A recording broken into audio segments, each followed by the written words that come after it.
Finance atau brandingnya Dr. Finance.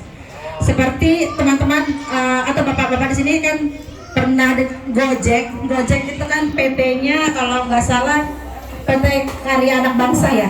Tapi brandnya Gojek. Nah, saya PT Daya Sinergi Corpora, brand saya Dr. Finance. Jadi dikenalnya Dr. Finance. Ini ada website saya dan IG dari Dr. Finance ya. Di IG Dr. Finance terkait klien yang sudah saya kerjakan dan aktivitas dari perusahaan saya.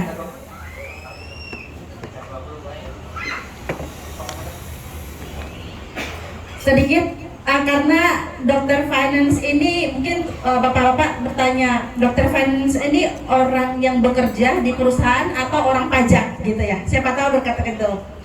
Saya adalah orang eksternal, bukan dari pajak, dan artinya nanti bapak-bapak bertanya aja, ini nggak bayar pajak, mau bayar terserah bapak itu pak ya. Tapi harus perlu edukasi gitu ya. Atau ada nggak sih aturan pajak yang kalau bayarnya jadi lebih murah, atau pembukuan saya sebaiknya seperti apa ya Mbak untuk memisahkan usaha antara pengeluaran di perusahaan ataupun pengeluaran pribadi. Nanti bertanya aja, feel free ya, nggak usah takut. Memang ada saya di sini untuk diberikan solusi gitu ya. Sedikit pendidikan saya, karena orang akuntan itu biasanya harus memang sekolahnya di situ juga gitu. Jadi kebanyakan sekolah saya Pak.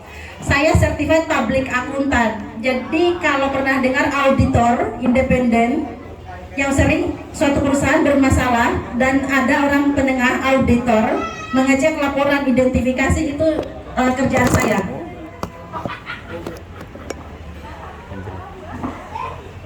Sedikit dari profil saya founder dari Dr. Finance, investor, dan mungkin pernah teman-teman dengar MMBC Millionaire Mindset. Saya juga dari sana, dari Pak Helmi Yaya dan tim. Saya didikannya beliau, Pak Sandiaga Uno, Pak Mardi Guwowi itu sering sama saya, dan di CEO Mastermind. Sedikit pekerjaan klien yang pernah saya kerjakan Pak. Jadi ada toko bangunan, ada perusahaan AMDAL, teknologi, retail, ayam, dan macam-macamnya juga. Sebelum saya sampaikan ke problem, jadi Dr. Finance ini memberikan solusi terkait problem yang terjadi di suatu usaha, mau usaha UMKM atau badan usaha atau korporasi, kita memberikan solusi. Jadi di suatu kita berbisnis ya, ada namanya bisnis pemula, ataupun pada saat proses bisnis pemula seperti apa, lalu bisnis yang sudah dijalani tapi agak bingung mengelolanya, sama ada juga investor yang mau invest tapi bingung mau bisnis apa, itu juga saya berikan jasa tersebut. Sebelum saya menyebutkan problem, pernah dengar UMKM Bapak? Ya. Pernah ya? Siapa yang tahu panjangan dari UMKM? Mikro, kecil, menengah. Usaha? Mikro. Betul. Usaha mikro, kecil, dan menengah. Pernah tahu bedanya apa usaha mikro, kecil, dan menengah sama korporasi besar? Kecil dan besar. Oh, kecil dan besar. Hasilnya? Duitnya beda. Iya, duitnya beda. Salah satunya ya Pak. Betul. Jadi gini Pak. Sama gini, mohon informasi, ada teman-teman yang udah punya badan usaha, CV atau PT? Ada juga. Nanti juga bertanya ya, apa sih keuntungan saya buka CV dan PT? Perbedaannya CV, PT, UD apa sih Mbak? Saya bagusnya yang mana? Nanti bertanya juga. Gitu ya. Jadi untuk informasi banyak sekali. Saya isi seminar seperti ini Pak di komunitas. Saya kalau di Dr. Finance bilangnya open check up bisnis atau bedah bisnis. Jadi bapak-bapak di sini silakan nanti bertanya tentang bisnisnya, curhat, cerita apa aja. Nanti saya akan memberikan solusi terkait bisnis tersebut. Kalau di luar bisnis saya bingung, saya nggak bisa berikan solusi ya. Kan Dr. Finance adanya berikan solusi di bisnis bapak-bapak. Jadi usaha mikro, jadi ada aturannya. Terakhir di tahun 2021, usaha mikro ini artinya selain usaha yang omsetnya gitu ya, yang omsetnya sampai dengan 2 miliar 1 tahun, baik mau memiliki usaha CV, PT, itu tetap masuk mikro gitu. Kadang kan ada yang bilang gini, kami usaha perorangan gitu ya, bukan CV atau PT Mbak, usaha perorangan, kami UMKM. Nah Bapak Ibu, artinya selain walaupun usaha kita CV maupun PT ataupun perorangan yang omsetnya sampai dengan 2 miliar 1 tahun, kita masuk kategori usaha mikro. Ya gitu ya. Jadi mulai dipikirkan, saya usahanya di mana nih? Pak Sandiaga Uno selalu bilang bahwa UMKM harus naik kelas. Naik kelas itu maksudnya gimana? Tak jelaskan ya Pak.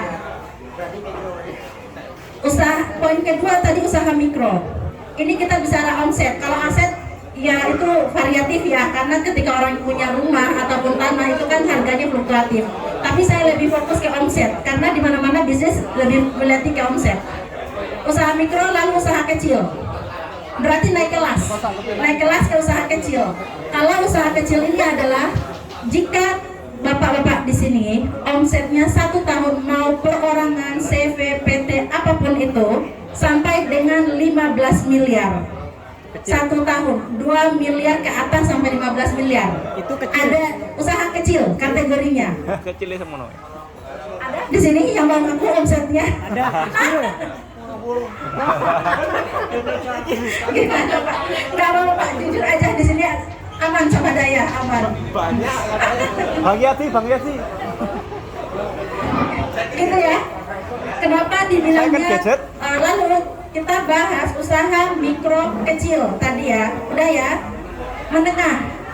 Usaha mikro kecil dan menengah gitu ya. Jika menengah ini adalah omset bapak-bapak ini 15 sampai 50 miliar sudah masuk menengah. Nah, ada yang masuk di kategori ini. Amin ya. 2023 Januari gaspol. Amin. Artinya UMKM ini jelas ya. Jadi kalau suatu hari ketemu teman-teman yang lain menyebutkan UMKM, itu nggak lagi ambigu maksudnya. Jadi kita fokus ke omsetnya tadi. Jadi jangan, apalagi teman-teman kadang pada ke kantor pajak menyebutkan dirinya UMKM tanpa mereka sadar gitu ya. Dia kirain UMKM itu ya udah aku UMKM berarti pajakku kecil. Hati-hati omsetnya masalahnya. Pajak lihat omsetnya, nggak lihat UMKM. Semua UMKM sampai dengan 0 sampai 50 miliar berarti masuknya UMKM. Pajaknya berbeda kan. Jadi agak hati-hati di situ pas menyampaikan. Ya. Poin berikutnya, naik kelas artinya dengan omset tadi dari kita 2 miliar kita punya motivasi dong naik ke menengah gitu ya. Atau dari 15 ke 20. Inilah namanya naik kelas bisnis kita. Jadi secara mindset kita punya patokan atau motivasi untuk menaikkan omset kita dari usaha mikro naik ke kecil ke menengah. Seperti itu namanya naik kelas. Di atas 50 miliar ini adalah korporasi atau yang biasa kita lihat perusahaan-perusahaan besar, itu di atas 50 miliar. Mereka udah nggak akan masuk kategori UMKM. Seperti itu? Lumayan paham ya? Ya.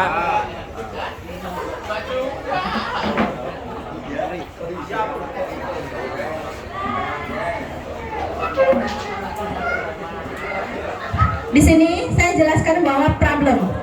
Jadi untuk teman-teman pengusaha dan problem yang sering dialami pada saat pemula dan kesalahan pebisnis pemula banyak nih. Kesalahannya apa? Banyak para pengusaha gaspol aja, tetapi tidak tahu sebenarnya izin apa yang harus aku punya, minimal apa. Pernah ya? SIUP. Oke, nanti saya jelaskan. Lalu jadi gini Pak, di dalam bisnis untuk dokter finance itu dibagi dua menurut saya. Pertama, orang operasional.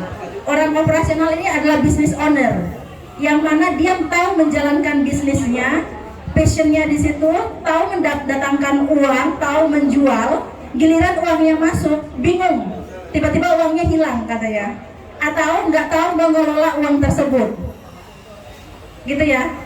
Atau pas uangnya masuk, kadang hilang, lupa dengan uang yang diperoleh mungkin sebagai modal, tapi digunakan untuk keperluan lain.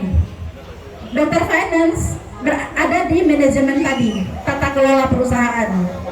Jadi kolaborasi antara business owner atau orang operating dengan manajemen by data. Jadi kita bicara data setiap bulan, karena klien saya memberitahukan, Pak, omset Pak sudah segini, kos Pak seperti ini, pengeluaran pribadi segini, kalau mau sebaiknya pengambilan alur cash flow Pak biar nggak tercampur seperti ini. Saya jelaskan, nanti Bapak bisa bertanya ya. Kesalahan bisnis pemula, pertama itu legalitas badan usaha. Jadi gini, pada saat kita buat usaha Pak, walaupun kita gaspol secara produksi atau omset, tetap sekarang banyak aturan baru. Pernah dengar OSS ya? Nah, untuk usaha kita masih perorangan, untuk teman-teman atau bapak-bapak di sini yang usahanya masih perorangan, maka wajib membuat NIB, nomor induk berusaha. Di Dokter Finance bisa membantu menguruskan itu. NIB ini apa sih? NIB ini adalah jika teman-teman yang usahanya masih perorangan, belum di badan usahakan, tetapi harus ada izin legalitas, maka cukup NIB. Bapak di sini cukup NIB, gitu ya. Jadi cukup NIB, nomor induk berusaha, itu cukup. Di NIB tersebut nanti akan dijelaskan terkait nama Pak dan nama usahanya apa, brandnya apa. Di NIB. Pernah dengar PT Perorangan? Pernah juga. Ada yang namanya sekarang PT Perorangan gitu ya. PT Perorangan itu mirip dengan NIB Perorangan, tetapi yang ditulis dari OSS-nya itu atas nama PT. Untuk saya tidak merekomendasikan untuk bapak-bapak di sini atau siapapun untuk membuat NIB atas nama PT Perorangan. Mendingan sekaligus PT yang legalitasnya di notaris. Gitu ya. Kenapa sih Mbak kok memberikan rekomendasi seperti itu? Karena gini, aturan undang-undang PT itu dari notaris yang legalitasnya jelas Pak. Poin berikutnya, kita kan mau buka PT itu kan branding, habis itu kita fokus ke bisnis kita, brandnya. Dan PT ini pengennya kan suatu hari besar, bisa kita gunakan jika ada tender pemerintah dan lain-lain gitu ya. Maka yang diakui itu PT yang ada di notaris gitu Pak. Jadi biar buka sekalian dan fokus ke bisnis developmentnya aja, gitu. Ada teman-teman yang membuat CV atau PT juga ya. Selain tadi NIB perorangan ya, artinya teman-teman jika belum buat NIB dan mau minta tolong silahkan bisa sama Dokter Finance juga. Jika teman-teman ingin buat CV ataupun PT, ini juga bisa kita bantu. CV atau PT ini buat apa fungsinya? Jadi CV sama PT ini pilihan dari business owner atau orang yang membuat usaha. Ada kelebihan dan kelemahannya. Kalau CV, gitu ya Pak. Kalau bapak-bapak mau buat CV, ketika mengambil uang dari perusahaan dianggapnya privé, gitu ya, dianggapnya privé. Kena pajak enggak? Enggak. Tetapi efek dari CV pengambilan tadi harus terlapor dan asetnya terlapor. Jika ada masalah di perusahaan CV kita, maka aset pribadi ikut disita. Artinya ada efek sampingnya, gitu. Poin kedua, ini PT ya. Kalau CV, ada juga yang buat PT. Kalau saya lebih merekomendasikan kita buat PT. Kenapa buat PT? Pertama, memang PT ini bentuk pengelolaannya lebih profesional, lebih tertata, karena jika business owner mengambil uang di perusahaan bisa disebut gaji. Nah, gaji batasnya berapa? Sampai dengan 4.500.000 per bulan itu free pajak. Atau nanti jika bapak-bapak punya anak 2, itu ada hitungannya yang bisa hidup di atas 4.500.000 free pajak, tidak bayar pajak PPh 21. Terus untuk operasional gitu ya, operasional bapak di sini bisa dijadikan biaya, misalnya beli beli bensin fuel gitu ya, notanya dikumpulin lalu dijadikan biaya operasional perusahaan, boleh gitu. Poin berikutnya,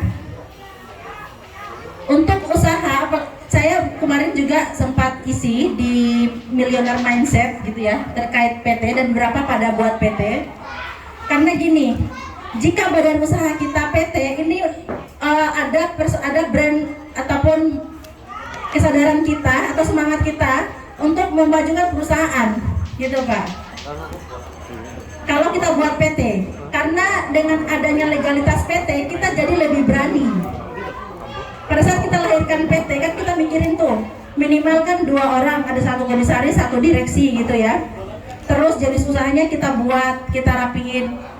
Lalu bapak-bapak di sini buat kartu nama PTA CEO. Nah itu kan bisa dilihat gitu. Artinya PT ini kelegahannya kita branding diri, jadi orang lebih respect gitu, lebih melebihi lagi lah gitu dari apa yang kita saat ini. Manfaat dari PT seperti itu. Terus ada yang bilang gini, wah tapi saya agak bingung gimana menggunakan PT ini gitu ya. Aku bingung Mbak, awal-awalnya kan saya perorangan, gimana buatnya. Nah gini Pak, ini masukan out of the box. Jadi jika bapak-bapak di sini agak bingung secara pembukuan PT-nya, perorangannya, usahanya tetap perorangan, tetapi branding Pak pas ketemu teman-teman atau bisnis itu kasih kartu nama PT Pak, biar brandingnya kuat. Karena nggak semua orang yang paham pada saat memiliki PT itu tahu gunainnya gitu. Tapi at least branding untuk diri kita atau ketemu orang lebih terlihat gitu. Jadi kalau mau maju memang buat badan usaha Pak, buat PT. Itu ya, nanti silakan diskusi atau bertanya ya pada saat akhir, kenapa kok aku harus butuh branding itu. Ini juga yang saya praktekkan ke diri saya maupun beberapa teman gitu. Kadang pada saat kita memiliki akta, kita jadinya mikir gimana akta ini, perusahaan ini memiliki omset yang besar gitu. Ada pikiran itu yang biasanya kan kita jalannya flat aja gitu ya, udah biasa gitu perorangan. Itu berbeda Pak, mau nggak mau biasanya kita buat kartu nama, kita menulis diri kita CEO, itu tuh mindset kita tuh jadi agak sedikit naik gitu, naik kelas gitu Pak. Jadi itu branding awareness kita di situ gitu ya.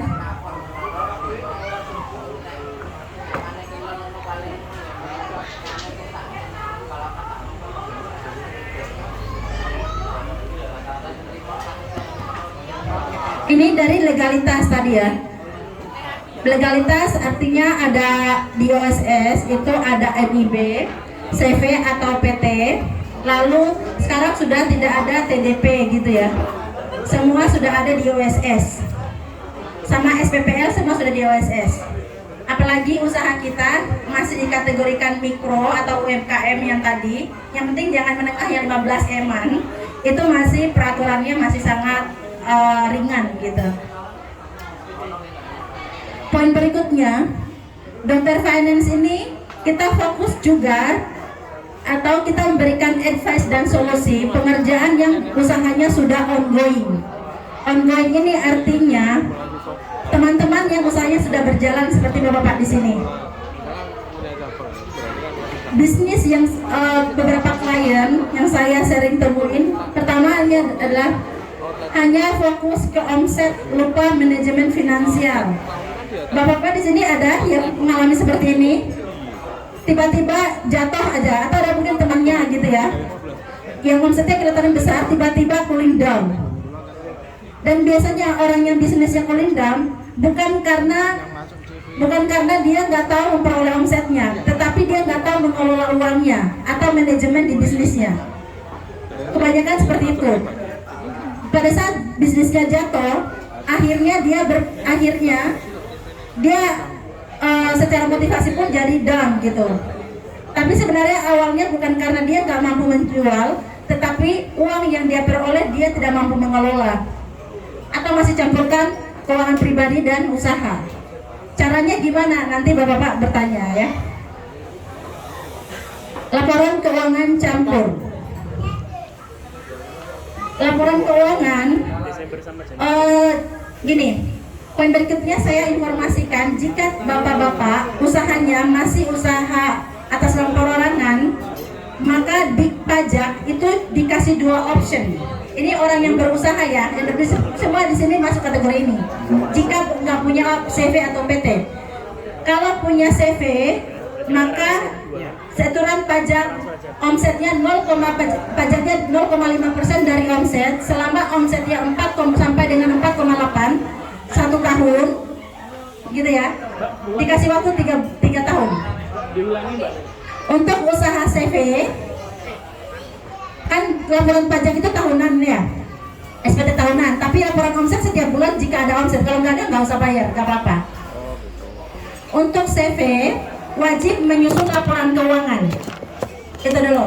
Laporan keuangan terdiri dari laporan laba rugi, neraca, sama summary aset. Jika ada aset, aset itu apa? Laptop, meja, seperti itu, mobil. Oke. Poin berikutnya, pembayaran pajaknya dari omset 0,5% dari omset, dengan catatan omsetnya 0 sampai 4,8 miliar 1 tahun. Jika di atas itu tidak lagi 0,5%. Pernah dengar juga faktur pajak? Nanti tanya ya. Faktur pajak silahkan dicatat, nanti tanya ke saya untuk jadi bahan catatan. Pertanyaan, sorry.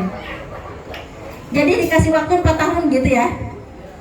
Dikasih waktu 4 tahun dan dibayarnya setiap bulan jika ada omset. Untuk CV dikasih waktu 4 tahun. Maksudnya dikasih waktu 4 tahun gimana? Jadi jika omset kita, contohnya saya buka CV 2019. Omset saya 2019 masih di bawah 4,8 miliar. Maka bayar pajaknya 0,5% dari omset. Dan wajib buat laporan keuangan. Nah, pajak ini adalah pajak badan usaha ya, pajak CV. Beda dengan kalau seandainya Mbak, terus saya kan buat laporan keuangan. Saya kan ada sewa kantor, ini kena pajak juga. Ya kena, itu berbeda lagi ya. Kalau sewa toko gitu ya, itu tuh beda lagi, pajaknya itu 10% pajaknya. Nanti tanya aja caranya seperti apa biar nggak kelihatan. Setelah 4 tahun? Oke, tadi dari 19, 2020 0,5% lagi jika omsetnya masih di bawah 4,8 miliar. Berarti 2019, 20, 21, 22. 23 baru dari laba bersih. Gitu. Laba bersih berapa persen? Laba bersih pajaknya berlapis ya, pasal 17. Jadi maksimal 22%. Kemarin 25, sekarang jadi 22%. Maksimal. Tapi bukan berarti langsung labanya misalnya 500 juta langsung 22%, enggak, ada ininya, tarif berlapisnya. Gitu. Berdasarkan apa itu? Oke, pendapatan contohnya omset saya 1 miliar gitu ya. Atau 5 miliar. Pengeluaran saya dari 5 miliar 4 miliar. Oke, laba kotor saya berarti 1 miliar. Terus pengeluaran operasional, biaya transportasi, biaya sewa, biaya apa lagi, konsumsi gitu ya. Dapatlah laba bersih misalnya 200 juta. Dari laba bersih 200 juta inilah baru dikali 5% dikali 22%, 50% kali 22%, nominalnya berapa, baru dikali lagi 22%. Jadi ada tarifnya berbeda dia. Sebenarnya kalau laporan keuangan kita bagus, lebih ringan, bayar pajaknya itu dari laba bersih. Tapi orangnya nggak paham, ya, yang paling simpel 0,5% gitu. Terus hati-hati jika membuat CV atau PT, jangan gini, orang notaris itu belum tentu paham tentang perpajakan, gitu ya Pak. Jadi sebaiknya karena sekarang itu kan terintegrasi. Pada saat kita buat perizinan itu akan ada pertanyaan, kita mau milih pajak yang mana? PPH, PP23, UMKM atau ini tarif umum, pajak umum dari laba bersih. Nah, nggak semua bisnis cocok untuk PP23, nggak semua bisnis cocok dari laba bersih. gitu ya. Jadi harus disesuaikan. Jadi harus dikonsultasikan. Karena saya punya pengalaman, klien saya itu makelar ayam. Makelar ayam tidak punya ayam ya, tapi omsetnya hampir 100 miliar di dalam rekening. Ya, masalahnya adalah dia bukan memiliki 500 miliar, 100 miliar kan dikasih ke si bakulnya gitu ya. Dia hanya dari keuntungan. Cuma karena kesalahan dia adalah pada saat membuat CV yang diklik adalah pajak PP final UMKM. Artinya apa? Tidak cocok untuk bisnisnya gitu. Jadi agak hati-hati didiskusikan aja. Misalnya kayak di saya nih, kita konsultan. Jadi kita akan advise bisnismu apa, seperti apa alur flow-nya, bagusnya yang mana gitu. Jadi kita sampaikan. Jadi nggak asal-asal klik-klikin aja gitu. Karena efek pada saat kita udah mengklik itu dan apa yang terjadi di perusahaan kita, pajak nggak mau tahu. Artinya kamu ketika kamu buat perizinan dan sudah mengklik itu jadi tanggung jawabmu gitu. Nggak bisa dirubah lagi. Ya Bapak ya. Jadi semua harus lebih hati-hati gitu. Dan ini semua legal ya, tidak ada aturan yang tidak legal gitu. Itu memang jadi agak hati-hati pada saat pembuatan laporan. Poin berikutnya yang badan usahanya PT. PT wajib buat laporan keuangan. Lalu pembayaran pajak PPh final UMKM dikasih waktu 3 tahun aja. 2019, 20, 21, 2022 udah dari laba bersih. Jika kita milih tadi pajak final UMKM, jadi cuma 3 tahun, tapi wajib laporan keuangan. Gitu. Nah, yang paling cukup ini bagus buat Bapak di sini adalah jika usahanya perorangan, pajaknya gimana? Ya. Karena usaha perorangan NPWP-nya kan pribadi gitu ya. Nama toko itu branding, betul ya? Nama toko kita itu branding kita gitu. Apapun nama tokonya, tapi NPWP kita itu perorangan, gitu ya Pak ya? Nah, di 2022 aturan pajak terbaru meringankan bapak-bapak yang usahanya perorangan, omsetnya sampai dengan 500 juta 1 tahun 2022 nol pajak. Oke? Jadi nol pajak. Tapi bukan berarti tidak laporan pajak, beda ya. Wah, saya kan omsetnya sudah sampai 1 miliar Mbak. Terus pajaknya di mana? 500 jutanya nol pajak, 600 jutanya, berarti 500 jutanya kena, 500 dikali 0,5%. Oke? Lalu tidak dikasih 2 pilihan, membuat pembukuan atau cukup pencatatan. Kalau pembukuan membuat laporan laba rugi, membuat laporan laba rugi neraca. Tapi kalau pencatatan cukup mensummary dari Januari omset saya berapa, Februari berapa, lalu dikurangi 500 juta, dapat nominalnya dikali 0,5%. Dan wajib laporan SPT tahunan. Januari, jadi kalau perpajakan itu dari Januari 2022 sampai Desember 2022, laporan pajaknya mulainya sekarang 2023 Januari. Batas maksimal bulan April. Kalau telat bayar pajak pasti disuratin 100.000. Denda ya. Jadi artinya ada memang plus minusnya. Tapi kalau kita usahanya perorangan, biasanya untuk berkembang agak susah Pak, karena kita agak takut mau gerak, takut dilihat pajak, mau kayak gini takut gitu. Artinya ada plus minus. Tapi kalau secara mindset, kalau kita mau maju, badan usaha yang harus kita iniin Pak. At least tadi untuk branding kita di mana-mana masa CEO gitu. Kalau kan pajak nggak masalah kalau omsetnya kecil. PT kan banyak orang yang mikir gini, wah saya kan usahanya PT ya. Buat apa Mbak? Saya usahanya masih kecil, ngapain saya buat PT? Kan saya bukan perusahaan kayak di Jakarta. Kan nggak ada aturannya Pak, usahanya harus kayak di Jakarta. Justru siapa tahu dengan buat PT, badan usaha, usahanya jadi kayak orang di Jakarta Pak. Iya kan? Mungkin karena kesadaran kita masih kurang aja tentang pentingnya badan usaha gitu. Pada kita bisnis kan ada B2C sama B2B gitu. Kalau B2C itu end user, misalnya saya butuh laptop kan saya nggak jualan, saya beli selesai. Tapi B2B itu bisnis to bisnis, itu kan butuh legalitas. Banyak beberapa lah klien selalu curhat, tadi karena saya kan bukan konsultan, bukan orang dari pajak ya, jadi wajar aja, silakan cerita gitu.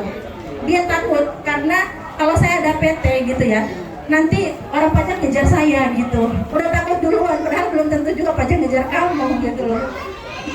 Di sisi lain kalau kalian cuma takut karena itu, artinya harus siap juga kalau usahanya ya gitu-gitu aja. Gitu ya Pak.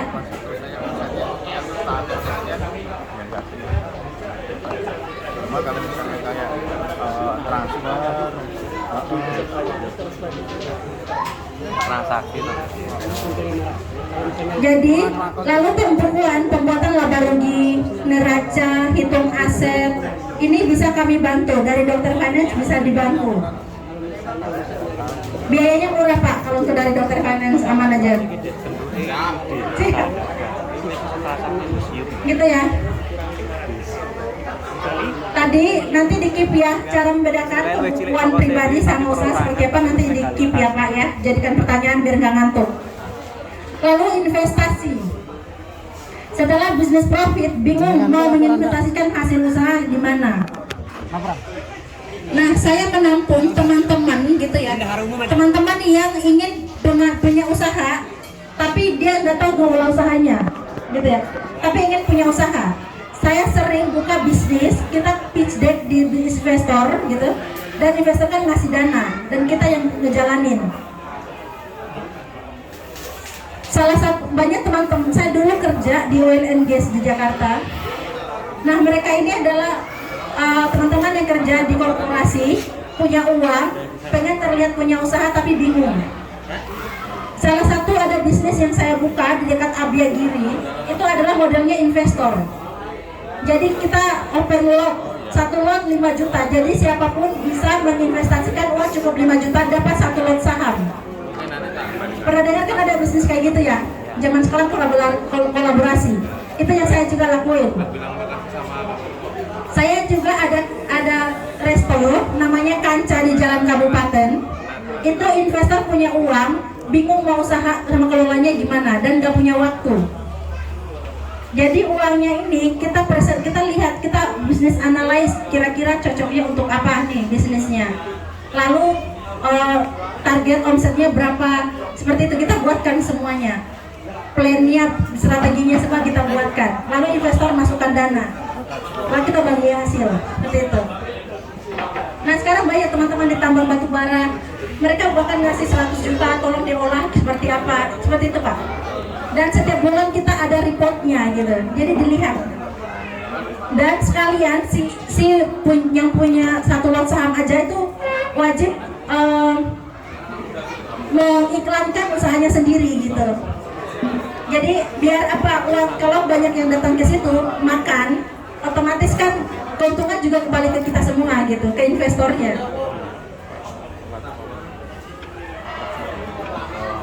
Dan ada juga teman-teman, saya kebetulan di tourism pariwisata, banyak yang punya tanah, tapi tanah pengen buat hotel, tapi bingung konsep milenialnya. Itu juga ada yang kita kelola.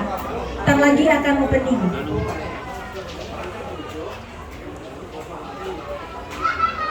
Solusi.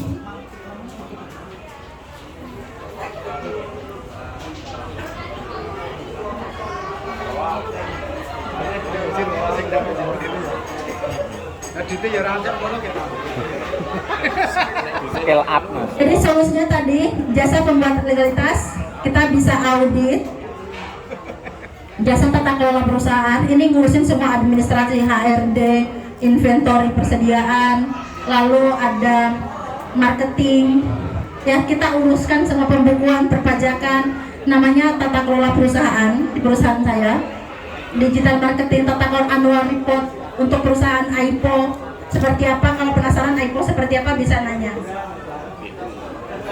Mempertemukan antara investor dan konseptor. Ini sekarang lagi hits Pak, yang model seperti ini. Investor sama konseptor itu bertemu, lalu buat ide, buat bangunan, lalu open lot investor. Menarik. Nah, kita ada pertemuannya 2 minggu sekali, jadi mereka bisa lihat.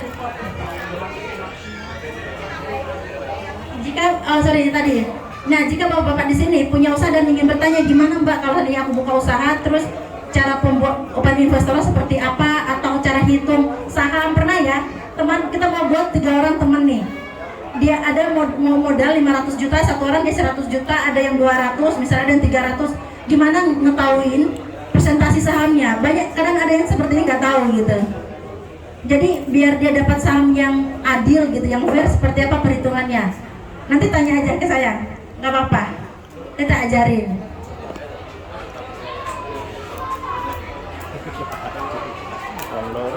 Strategi misalkan keuangan perusahaan dan pribadi.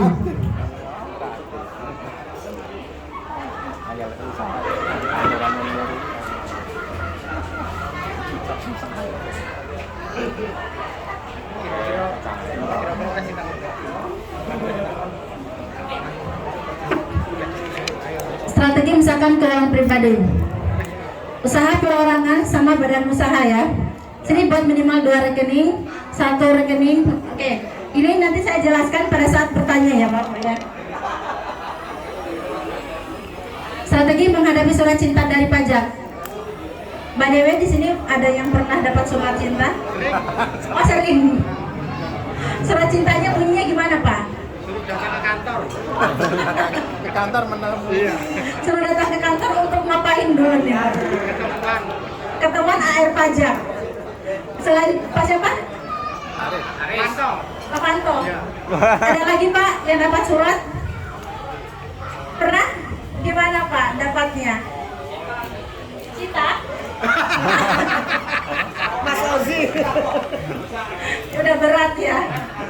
Ya jadi gini, aturan di pajak gitu ya. Sebenarnya surat itu macam-macam Pak isinya. Kadang kita jangan panik dulu.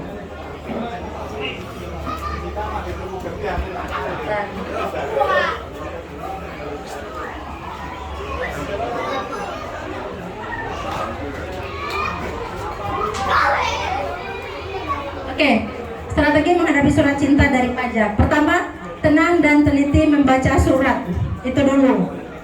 Karena ya dapat email gitu ya, gambarnya udah gambar pajak, panik duluan, belum baca isinya. Aku ada klien gitu, tiba-tiba aja screenshot gitu, kirim, aduh apa ya, pesan apa gitu. Menghubungi AR pajak menggunakan jasa pendampingan konsultan. Tenang dan teliti. Karena santai surat pajak itu sebenarnya cuma disuruh, ibaratnya gini, artinya kalau Pak jangan lupa ya laporan pajak batasnya 30 April 2023. Kadang isinya sebenarnya cuma kayak gitu Pak, cuma karena udah panik duluan aja. Jadi dibaca diteliti gitu bacanya, karena mungkin sebenarnya cuma reminder aja. Menghubungi AR pajak. Nah, pada saat menghubungi AR pajak, kuncinya kita jangan ikut memarahi AR pajaknya. Semakin kita marah, mereka semakin curiga. Walaupun kita salah, dibaik-baikin aja lagi gitu. Jadi kita sampaikan, oh ya Pak, iya Pak, saya dapat surat. Ada gimana ya Pak? Mohon arahannya. Iya Pak, kurang bayar pajak, bla bla. Oh gitu ya Pak. Nanti saya pelajari ya Pak. Mohon dibimbing. Gitu-gitu aja Pak. Dan mereka tuh merasa bahwa kita itu hargai gitu. Poin ketiga adalah menggunakan jasa pendampingan konsultan. Itu bisa seperti Daya ya, dokter finance bisa membantu. Tahap kedua, bersikap ramah ke AR pajak, menyusun ulang laporan sesuai isi surat pajak. Poin berikutnya adalah isi suratnya itu kan kelihatan bahwa oh Pak 2021 Pak itu laporan pajaknya kurang. Ada 2 caranya. Pertama adalah menyusun ulang laporan tersebut. Artinya gini, suratnya jangan asal kita bayar aja gitu. Kalau bisa kita susun ulang Pak. Cara nyusunnya gini, mumpung ini Januari 2023, pada saat Pak membeli laptop ataupun menjual, invoice disimpan. Itu kelihatan sepele ya, tapi itu harus dokumentasi, itu penting. Invoice-nya disimpan, lalu ada yang membeli juga invoice-nya disimpan. Pengeluaran beli fuel, bensin atau transport dinas ke Jakarta karena mau ngecek laptop mana yang pas, itu juga disimpan. Supaya apa? Surat tadi kan pajak ini kan mereka identifikasinya macam-macam. Pada saat Pak membeli laptop, NPWP-nya diminta itu bisa terdeteksi. Poin kedua bisa dari bank. macam-macam. Tapi itu belum tentu fix gitu. Makanya dengan bukti tadi kita nyusunkan ulang, akhirnya pajaknya malah nggak sebesar yang disebutin gitu. Kalau misalkan tidak ada nota, kita pembuktiannya kurang, akhirnya mungkin kita benar, tapi karena kita lemah di data, akhirnya kita yang kena gitu ya. Tuh ya Pak, jadi pembukuan itu penting. Pembukuan dan nota-nota disimpan, di file, didandanin yang rapi, ditaruh di kantor, di banteks gitu. Itu harus. Mau usaha kita kecil ataupun besar, semua sama Pak. Pola manajemennya itu sama, semua pencatatan. Yang penting pencatatan dan dokumentasi untuk bukti. Selain untuk eksternal atau ke pajak, itu juga jadi tolak ukur ke usaha kita sendiri. Karena bisnis gimana pun perlu evaluasi gitu ya. Di internal kita belajar dari hal seperti itu supaya makin besar kita semakin tertata. Negosiasi untuk win-win solution. Ada yang pernah saya dampingi sampai akhirnya cari jalan tengah karena udah beberapa kali ketemu kan, pertama itu kan disurati. Setelah surati kita datang konfirmasi. Setelah konfirmasi jika nggak ditanggapi maka akan pemeriksaan. Pernah ya dengar disita ya, datang diambil, itu karena pasti suratnya sudah surat ketiga atau kedua, karena kita nggak datang untuk konfirmasi. Jadi mereka ataupun dari pihak pajak datang langsung ke kantor dan ngambil gitu. Jadi solusi saya adalah jangan tunggu sampai penyitaan, surat penyitaan ada, kita selesaikan dari AR karena itu lebih ringan biasanya, pajaknya lebih ringan. Karena AR pajak masih lebih ngerti daripada langsung si pemeriksa, lebih galak pemeriksanya.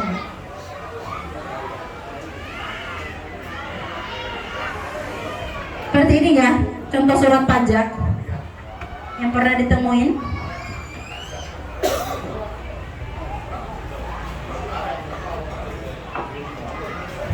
Demikian presentasi saya. Kalau bapak-bapak di sini ada pertanyaan, silahkan. Terima kasih.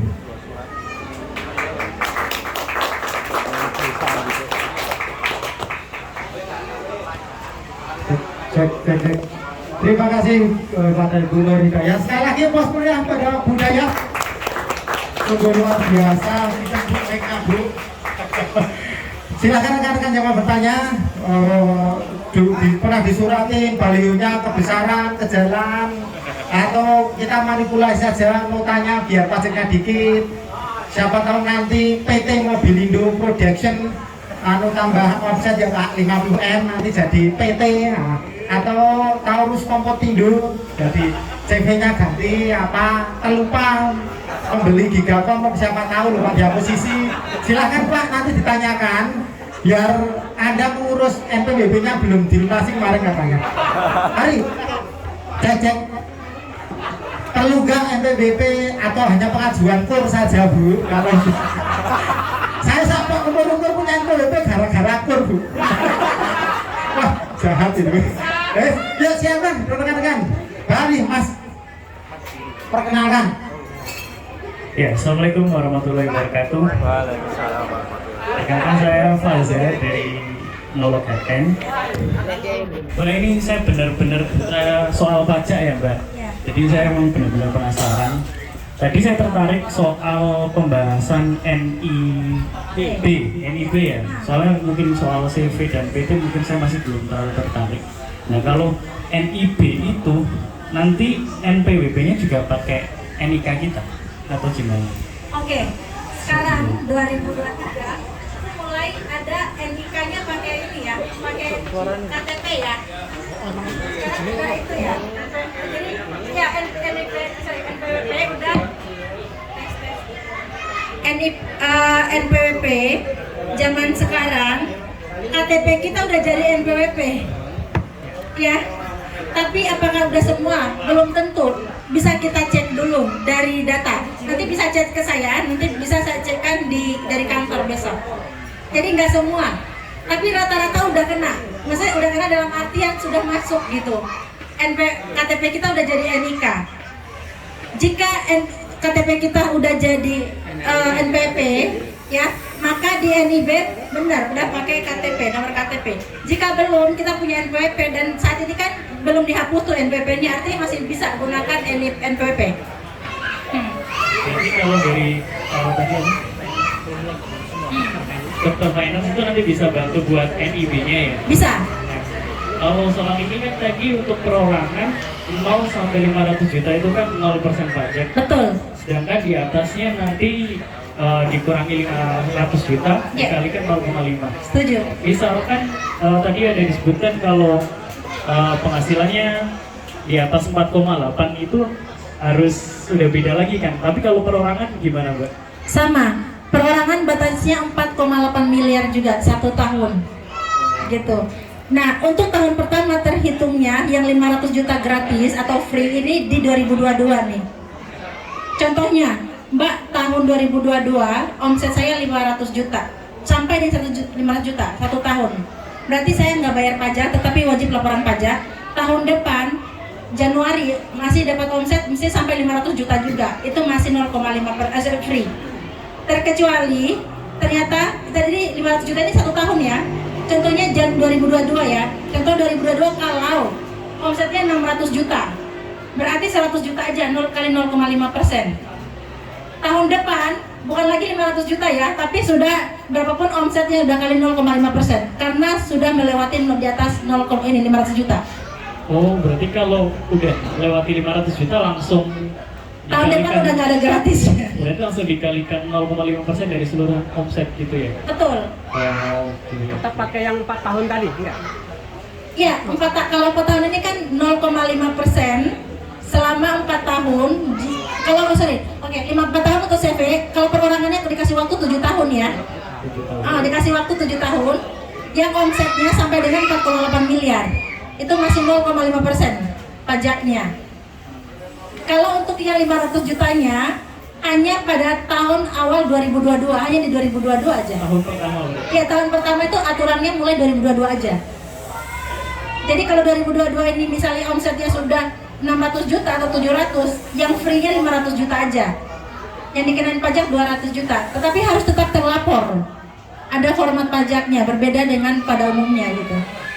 Jadi kalau misalnya tahun pertama langsung 1,5 M itu berarti langsung 0,5% di 1,5 M kurangi 500 juta.